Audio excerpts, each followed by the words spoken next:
Et maintenant, nous allons écouter la prédication que Christian nous a préparée.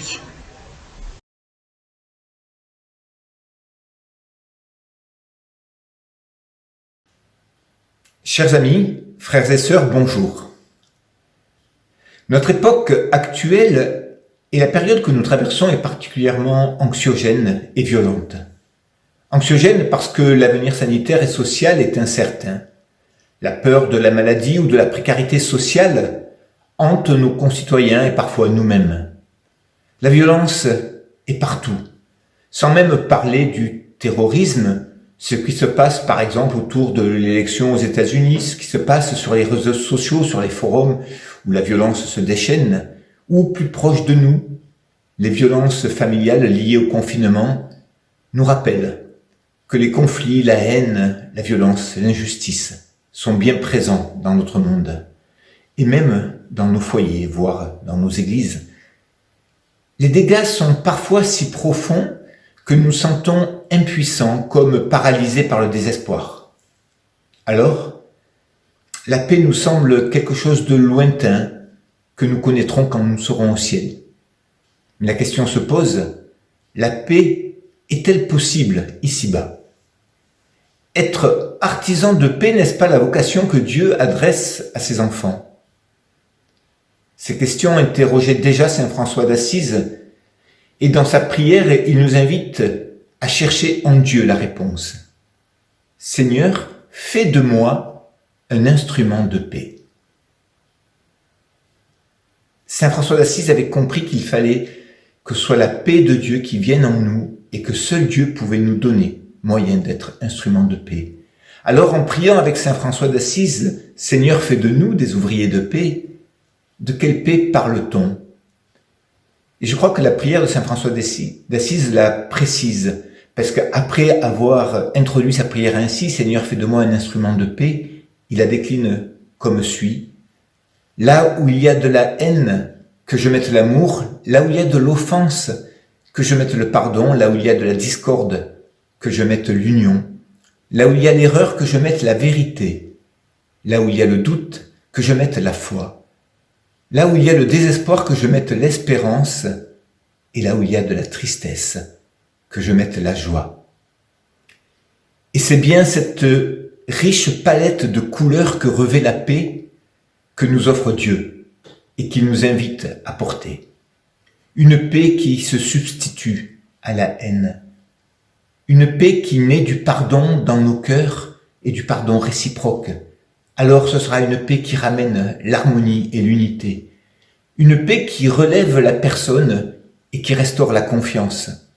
Une paix qui renouvelle l'espérance. Une paix finalement qui invite à retrouver la joie et à la partager. Avouons que nous en avons besoin, tout autant que les personnes qui nous entourent. Alors, avant de pouvoir être un instrument de paix, il convient de recevoir cette paix de Dieu et ou de réaliser à nouveau que nous l'avons déjà reçue. Car on ne peut apporter aux autres que ce que l'on a reçu. Dieu seul donne la paix profonde, véritable, inébranlable. C'est sa volonté de nous bénir ainsi. Et c'est ce qu'il a dit à Moïse. Vous bénirez ainsi les Israélites. Vous leur direz que le Seigneur te bénisse et te garde, que le Seigneur porte sur toi son regard et te donne la paix. Cette promesse de paix parfaite dont il veut nous bénir, Dieu l'avait déjà transmise par les prophètes, annonçant celui qui allait nous l'apporter.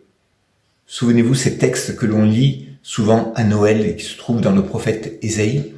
Car un enfant nous est né, un fils nous est donné, on l'appellera admirable conseiller, Dieu puissant, Père éternel, Prince de la paix.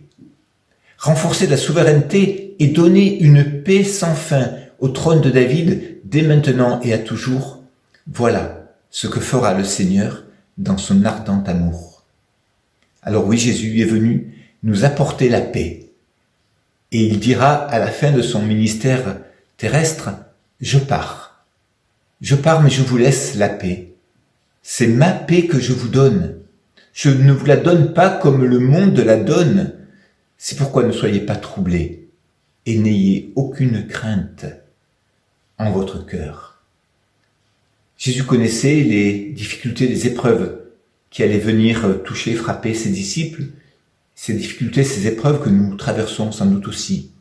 Et c'est pour ça qu'il ajoute un petit peu plus loin dans ses derniers entretiens avec ses disciples, « Il fallait que je vous dise aussi cela, pour que vous trouviez la paix en moi. » En effet, chercher la paix en dehors de celui qui est le prince de paix, ça ne serait qu'une illusion qui disparaîtrait malheureusement à la première tempête traversée.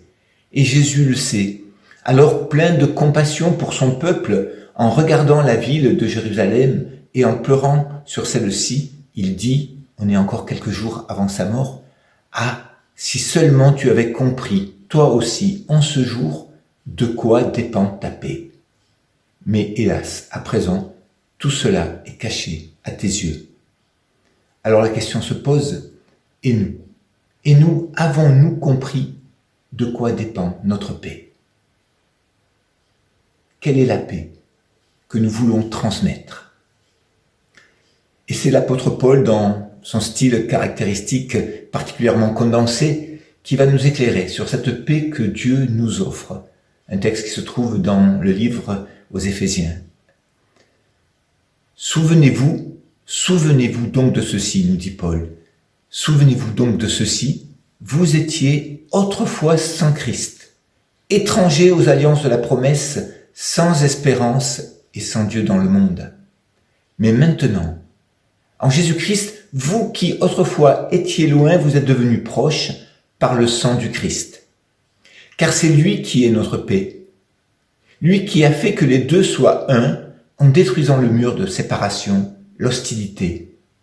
Il a dans sa chair réduit à rien la loi avec ses commandements et leurs prescriptions pour créer en lui avec les deux, un seul homme nouveau en faisant la paix et pour réconcilier avec Dieu les deux en un seul corps, par la croix, en tuant par elle l'hostilité. Il est venu annoncer comme une bonne nouvelle la paix à vous qui étiez loin et la paix à ceux qui étaient proches. Par lui, en effet, nous avons les uns les autres accès auprès du Père dans un même esprit. Et si Paul commence par souvenez-vous de la paix reçue, souvenez-vous ce que vous étiez autrefois, sans espérance. Et lorsqu'on n'a pas d'espérance dans sa vie, peut-on avoir une paix? Lorsqu'on est étranger à une promesse, sans Dieu, peut-on avoir une paix intérieure? Alors souvenez-vous, maintenant, vous qui étiez loin, vous êtes devenus proches. Quelle réconciliation! Alors, oui, il nous faut nous souvenir de cette paix reçue pour pouvoir la vivre pleinement et devenir alors un instrument de paix, un ouvrier de paix. Cette paix commence tout d'abord par la paix avec Dieu, offerte à celle qui veut la saisir par l'œuvre du Christ à la croix. C'est encore l'apôtre Paul qui, dans cette fois-ci la lettre aux Romains, nous le rappelle. Puisque nous avons été déclarés justes en raison de notre foi, nous sommes en paix avec Dieu grâce à notre Seigneur Jésus-Christ. Alors, en paix avec Dieu et avec nous-mêmes, nous allons pouvoir être en paix avec les autres. En effet, on ne peut pas être en paix avec les autres, porter la paix si on n'a pas d'abord reçu cette paix intérieure. Et j'aime bien dans le texte que nous avons lu dans l'épître aux Éphésiens, cette expression les uns et les autres. Nous avons les uns et les autres accès auprès du Père dans un même esprit. Alors ici, dans le texte aux Éphésiens, les uns et les autres, ça s'adresse à la fois au peuple de Dieu, les Juifs, et puis ce qu'on appelle les païens, les étrangers, aux alliances. Mais j'aime bien aussi faire ce parallèle. Les uns et les autres, les uns, ça peut être effectivement mon cercle proche d'amis, ma famille, les membres de l'Église, et puis les autres, ceux qui sont un petit peu au loin. Et parce que ceux qui sont au loin et ceux qui sont proches ont aussi besoin de recevoir la paix. Ne soyons pas paisibles uniquement avec ce que nous aimons, ce que nous fréquentons quotidiennement. C'est d'ailleurs parfois peut-être même plus difficile, mais osons aussi porter cette paix à ceux qui nous paraissent très loin. Je ne sais pas vous ce qu'il en est, mais moi il y a certaines personnes dont je me dis, oh là là, celui-là, j'ai bien peur qu'il soit irrécupérable. Je dois le confesser devant Dieu et demander pardon d'avoir des fois de telles pensées. Mais avouons qu'il y a des gens qui nous paraissent tellement loin de Dieu, tellement non conformes à l'idée qu'on se fait du bien, qu'on se demande comment est-ce qu'ils vont pouvoir être en paix avec Dieu. Ces personnes-là qui sont au loin, nous avons aussi à leur porter la paix. Et c'est en étant paisible, parce que nous avons reçu la paix et que nous la vivons, que le Seigneur pourra faire de nous des instruments de paix, au près et au loin. Alors oui, reconnaissons que ce n'est pas aussi évident que ça à vivre tous les jours, et qu'il se passe rarement une journée sans que nous ayons l'occasion d'être irrités, voire en colère, contre l'injustice, la violence, l'agressivité d'une situation ou d'une personne. Car humainement, nous sommes comme tout le monde. Tout ce qui nous perturbe, tout ce qui nous angoisse, nous agresse, crée en nous un mouvement réflexe de peur, d'inquiétude, qui se traduit naturellement par une forme de violence, qu'elle soit verbale, qu'elle soit physique, non pas dans l'agression physique, mais peut-être même par une expression du visage qui traduit une forme de colère et d'absence de paix.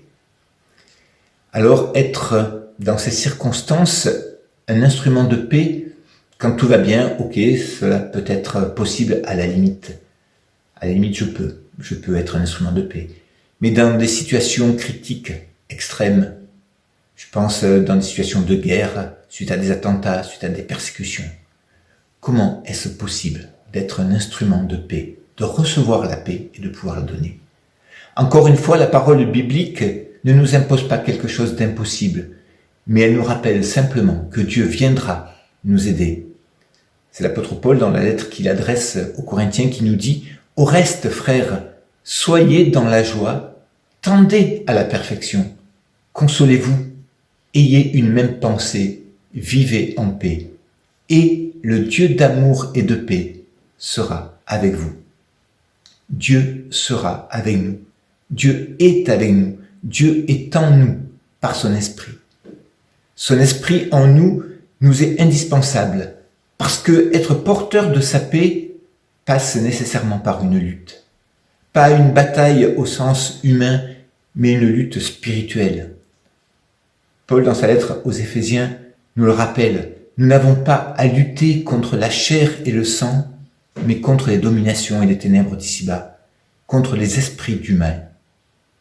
Partir en serviteur de la paix, en effet, c'est affronter une confrontation contre cette puissance des ténèbres qui se réjouit de la violence et du mal.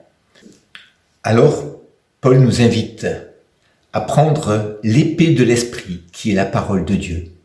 Notons que dans tout cet équipement, dans toutes ces armes qui vont nous permettre de lutter contre les esprits du mal, la seule qui soit offensive, c'est l'épée de l'esprit. L'épée de l'esprit qui est la parole de Dieu, parce que c'est l'esprit qui va donner vie à la parole de Dieu en nous. Alors les promesses de paix, les promesses de sa présence en nous vont venir s'ancrer et nous apporter cette paix avec laquelle on va pouvoir combattre cet esprit du mal. Et puis, dans cet équipement du soldat de la paix, je dirais, il y a des fameuses chaussures. Mettez pour chaussures à vos pieds le zèle que donne la bonne nouvelle de la paix. Parce que c'est une bonne nouvelle que nous avons apportée autour de nous. Oui, la paix, la réconciliation avec Dieu, la paix avec soi-même, la paix entre nous est possible. Cette bonne nouvelle s'appuie sur un pardon. Nous avons été pardonnés. Sachons pardonner. Combien le pardon est vecteur de paix dans nos relations. Et combien il est difficile, humainement, de savoir pardonner pleinement comme nous avons été pardonnés. Et combien il est difficile aussi de savoir demander pardon. Et l'Esprit de Dieu qui nous remplit de paix nous convainc que parce que nous avons été parfaitement pardonnés, nous avons aussi à pardonner. Oui, c'est bien l'Esprit de Dieu en nous qui met cet élan, cette marche vers l'autre pour porter la paix. Alors finalement, être artisan de paix, ne serait-ce pas décliner dans notre vie le fruit de l'Esprit dont nous parle Paul dans la lettre aux Galates. Le fruit de l'esprit dont la paix est un des quartiers. Alors nous connaissons ces fruits de l'esprit Ils sont l'amour, la bonté, la bienveillance, la fidélité, la patience, la joie et la maîtrise de soi. Alors, être artisan de paix, c'est décliner l'amour. Être vrai dans ma relation à l'autre. L'aimer pour qui il est, comme je suis aimé, pour qui je suis. Et puis, la bonté. Être bon. Être doux. Cette bonté qui se prolonge, je dirais même, par la bienveillance. C'est-à-dire rechercher le bien, veiller au bien de la personne. Je connais la situation, sa situation, elle peut être conflictuelle avec moi, avec un autre. Mais je connais aussi son anxiété, peut-être sa désespérance. Et je suis bienveillant. Je veux lui porter du bien. Je veux son bien. Et tout cela, je suis invité à le décliner avec douceur. Rappelons-nous aussi ce proverbe, premier verset du proverbe 15. Une réponse douce apaise la colère, mais une parole blessante excite l'irritation. Parler avec douceur. Combien la tonalité de nos propos peut influencer la qualité de la relation à l'autre. Et puis, même si je parle avec douceur, peut-être que restaurer la paix dans le cœur d'une personne, dans une relation, ça va prendre du temps. Alors, le fruit de l'esprit nous rappelle qu'il convient d'être patient. Et tout ça avec la même douceur. Qu'il convient aussi d'être fidèle. La fidélité, c'est peut-être si on a pris un rendez-vous avec une personne pour poursuivre la discussion, honorer ses rendez-vous, ses entretiens. Mais la fidélité, c'est aussi la confiance, être une personne de confiance. Quand quelqu'un s'ouvre à nous, ou quand nous voulons nous ouvrir à lui, il faut savoir que ce que nous échangeons ne va pas être dévoilé, ne pas être étalé sur la place publique. Parce que n'oublions pas que le but de cette démarche pour apporter la paix, c'est la joie. Une joie pleine et entière. Alors, parmi tous ces quartiers du fruit de l'esprit, le dernier, et qui est peut-être le plus important dans cette quête d'être artisan de paix, c'est la maîtrise de soi. Important parce que reconnaissons que des fois, il nous arrive d'avoir tout prévu pour rester paisible. On a peut-être même commencé la journée en priant, en sachant qu'on allait rencontrer une situation compliquée, une réunion qui risque d'être tendue ou autre. Et puis, patatras, lorsque la chose arrive, quelque chose vient toucher la corde sensible de mon caractère et alors je perds le contrôle. Oui, ce dernier quartier du fruit de l'esprit nous renvoie à la question centrale de savoir qui est maître de moi. Qu'est-ce qui régit, qui influence mon comportement? Être un ouvrier de paix n'est pas conforme à notre vieille nature rebelle. Et la qualité de paix que Dieu veut nous donner à partager ne vit que par la présence de l'Esprit Saint en nous. L'Esprit Saint qui atteste que nous sommes nés de Dieu, fils et filles du Dieu d'amour. La béatitude prononcée par Jésus lors du sermon sur la montagne pourra donc se décliner dans les deux sens. Heureux les artisans de paix, car ils seront appelés fils de Dieu. Heureux les fils et filles de Dieu. Dieu fait d'eux des artisans de paix. Qu'il en soit ainsi pour chacun d'entre nous. Amen.